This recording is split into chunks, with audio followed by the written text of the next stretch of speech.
Vous savez ce que les clients d'Apple Store demandent le plus souvent, en tout cas à La Réunion? Est-ce que vous pouvez me montrer l'iPhone le moins cher? Et bien maintenant je peux vous présenter l'iPhone SE qui est à 489 euros, qui est pour moi un iPhone 11 avec le design d'un iPhone 8. Après oui, vous allez me dire pourquoi Apple fait encore ce genre de design en 2020.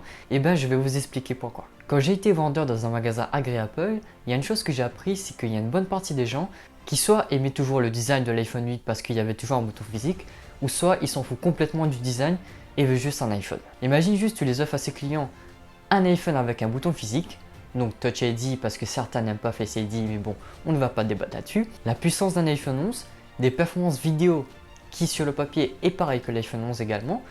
Même s'il a un capteur photo, à ce qui paraît c'est le même capteur photo que l'iPhone 11 également.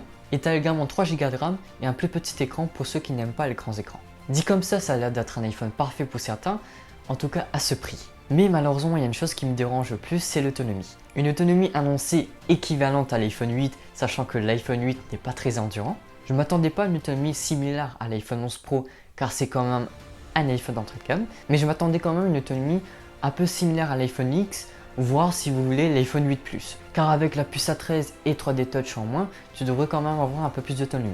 Mais non, c'est annoncé comme l'équivalent d'un iPhone 8. Donc ça veut dire que tu pourras exploiter l'iPhone 1 heure maximum à sa pleine puissance, et c'est bien dommage.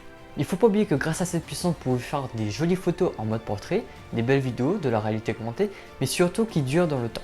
Et aussi pourquoi pas se la péter avec les potes, c'est aussi un argument. Mais malgré tout, il faut bien comprendre que cet iPhone s'adresse aux gens qui n'ont pas les moyens et qui aimeraient avoir un iPhone avec de bonnes performances, ou des personnes qui préfèrent l'ancien design que les nouveaux designs des iPhones. J'ai aucun doute là-dessus, c'est un très bon iPhone, ça va se vendre par millions je pense, car ça touche quand même une grosse partie de la population, et surtout à ce prix-là. Et à ce prix-là, je vous conseille fortement. Mais achetez une batterie externe à côté. Donc comme vous l'avez compris, cet iPhone SE est selon moi un iPhone presque parfait. Merci à vous, c'était Romain, ciao ciao.